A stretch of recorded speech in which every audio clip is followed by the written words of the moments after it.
Imagine discovering financial strategies not from a modern billionaire, but from an ancient source, one that has outlasted empires, economic collapses, and the rise and fall of entire civilizations.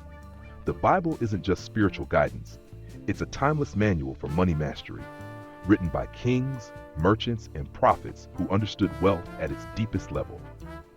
Today, I'll reveal 10 proven financial lessons from Scripture, principles that have quietly shaped the fortunes of the wise for thousands of years. These aren't theories, these are laws. They will work for you, just as they've worked for those who built lasting wealth across generations. But here's the catch. Most people ignore these principles because they seem too simple, too ancient, or too counterintuitive. They chase trends instead of timelessness. They seek shortcuts instead of wisdom, and that's why real wealth eludes them. So if you're ready to learn what the richest men in history knew, stay with me until the end, because the final lesson could be the one that changes your financial life forever. Lesson 1. Work diligently, not desperately.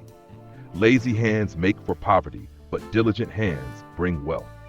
Proverbs 10 verse 4. The world tells you to hustle until you burn out, to grind until you collapse, but the Bible teaches something far more powerful: diligence over desperation. There's a difference between hard work and frantic work. One builds wealth steadily, the other destroys your health, relationships, and clarity of mind. The richest people in history didn't become wealthy by working more. They became wealthy by working better. Think of a farmer. He doesn't scream at the crops to grow faster. He doesn't dig up seeds every day to check progress. He plants, waters, and trusts the process. That's diligence. Yet most people treat money like a sprint instead of a harvest. They chase quick wins, side hustles, and overnight success, only to find exhaustion, not abundance. So here's the question. Are you working hard or working smart? Are you exhausting yourself in the pursuit of money, or are you building systems that generate wealth even while you sleep? The first step is simple. Replace frenzy with focus. Master one skill. Build one stream, then another. Wealth isn't built in chaos, it's built in quiet, consistent action. Lesson 2. Diversify your assets. Invest in 7 ventures, yes, in 8. You do not know what disaster may come. Ecclesiastes 11 verse 2. Long before Wall Street existed, King Solomon, the richest man of his time, was teaching diversification. He didn't rely on one kingdom, one trade route, or one source of income. He spread his wealth across land, commerce, and alliances. Yet most people still make the same mistake. They bet everything on one thing, one job, one business, one investment. And when that one thing fails, they're left with nothing. But the wealthy think differently. They know that true security comes from multiple streams. If one collapses, 3 others sustain them. So ask yourself, how many income streams do you have? If the answer is 1, you're playing a dangerous game. Start small. Invest in knowledge, then in assets, then in skills that can generate revenue. The goal isn't to get rich quick, it's to build a fortress of wealth that no storm can destroy. Lesson 3. Avoid debt traps.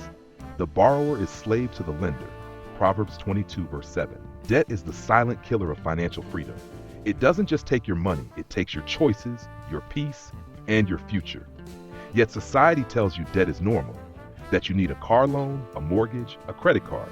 But the Bible warns, debt is slavery in disguise. Think about it. When you owe money, you don't truly own anything. Your house, the bank can take it. Your car, the lender controls it. Your paycheck, already spent before you earn it. Now, not all debt is evil. Some debt builds assets, but most debt builds chains.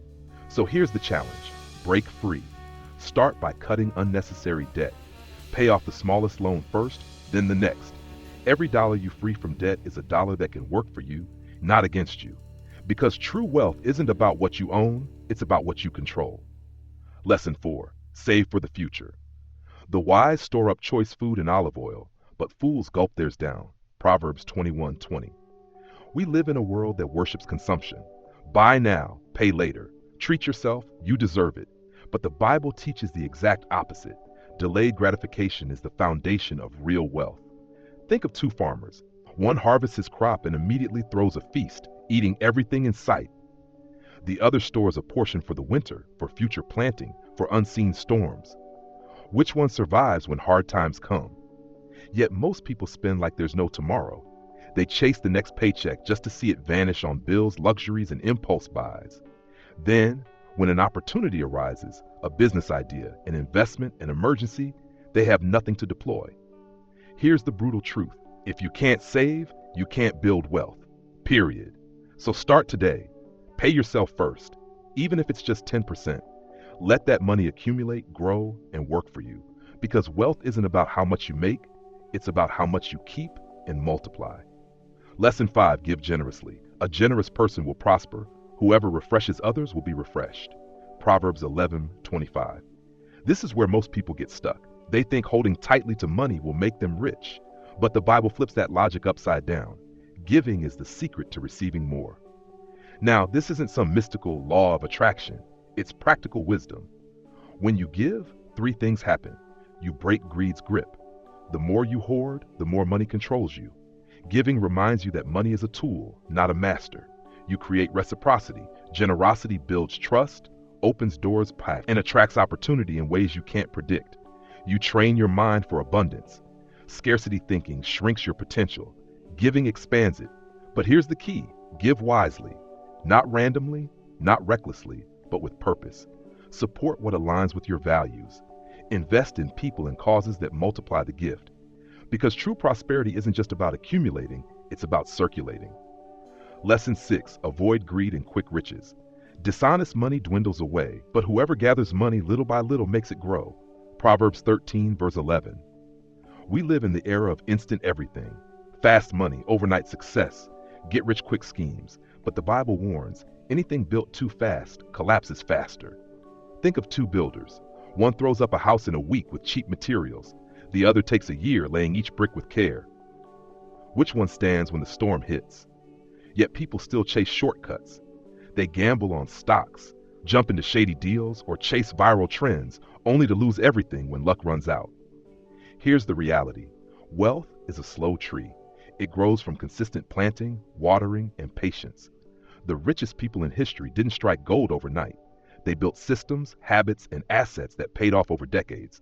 So ask yourself, are you chasing a lottery ticket, or are you building a legacy? Because true wealth isn't a sprint, it's a marathon. Lesson 7, build with integrity. Better the poor whose walk is blameless than the rich whose ways are perverse. Proverbs 28:6. In an era where fake it till you make it has become a mantra, the Bible presents a radical alternative. Character is the ultimate currency. The world celebrates those who win by any means necessary, but history shows that fortunes built on deception always crumble. Consider 2 business owners. One cuts corners, lies to clients, and exploits employees to maximize short-term profits. The other operates with honesty, delivers real value, and builds lasting relationships. Which business survives when economic storms hit? Which one attracts loyal customers and opportunities without expensive marketing? Here's the uncomfortable truth. Ethical wealth may grow slower, but it lasts longer. Every dollar earned through deception carries hidden costs, sleepless nights, broken trust, and eventual ruin. But wealth built on integrity compounds in ways money can't measure. The practical application? Audit your financial life. Are there deals you've made that compromise your values? Relationships you've exploited for gain? Clean those today, because no amount of money is worth your reputation. Lesson 8, plan before you act. Suppose one of you wants to build a tower. Won't you first sit down and estimate the cost? Luke 14:28. Modern financial gurus love preaching just start. But 2,000 years before them, the Bible taught strategic planning. There's a crucial difference between action and impulsive action. One builds skyscrapers, the other creates rubble. Imagine 2 investors. The first throws money at every hot tip without research. The second studies markets, calculates risks, and waits for the right moment. Who do you think wins long term? Yet most people treat their finances like the first investor, reacting instead of strategizing. This is why budgeting isn't restrictive. It's revolutionary. When you track every dollar, you stop being controlled by money and start controlling it. You see clearly where leaks exist. You identify which expenses bring value and which drain your future. Your move? Before your next paycheck arrives, write where every dollar will go. Not roughly, exactly. This simple habit separates the financially free from the perpetually broke. Lesson 9. Wealth is a tool, not a god. You cannot serve both God and money. Matthew 6:24. Here's the paradox. To build wealth, you must care about money. To keep wealth, you must care about something more than money. The Bible issues this warning because it understands human nature. We tend to worship what we pursue. Look around. How many lottery winners end up bankrupt? How many executives sacrifice health and family for one more zero? They made money their god, and like all false gods, it consumed them. True financial mastery means seeing money for what it is, a means, not an end. A tool for freedom, not a scorecard of worth. The wealthy understand this distinction. That's why they can enjoy luxuries without being enslaved by them. Test yourself. If you lost all your money tomorrow, would you still have purpose? If not, you're already poor, just waiting for circumstances to prove it. Recalibrate today. Define what matters beyond dollars, because that foundation will determine how well you handle wealth when it comes. Lesson 10. Wisdom is greater than wealth. Blessed are those who find wisdom. She is more profitable than silver. Proverbs 3:13-14. We've arrived at the most counterintuitive truth of all. The richest thing you can possess isn't money. It's wisdom. Because here's what no one tells you. A fool with a fortune will lose it, but a wise person with nothing can build an empire. History proves this repeatedly. How many heirs have squandered generational wealth? How many self-made millionaires lost everything when their industry changed? Without wisdom, money is just fuel without an engine. It burns fast and leaves you stranded. But wisdom turns $100 into $100,000. Wisdom sees opportunities others miss. Wisdom knows when to hold firm and when to pivot. Most importantly, wisdom understands that true wealth isn't measured in bank statements, but in legacy, freedom, and impact. So how do you get this wisdom? Start by valuing it above quick profits. Invest in knowledge before luxuries. Surround yourself with mentors, not just peers. Study money like a scholar studies ancient texts, because mastery pays better than any job ever could. You now hold 10 financial principles that have outlasted civilizations. These aren't theories, they're laws. Test them and you'll see. Wealth responds to timeless truth like crops respond to good soil. But here's what will happen next. Within 24 hours, 95% of people who heard this will do nothing.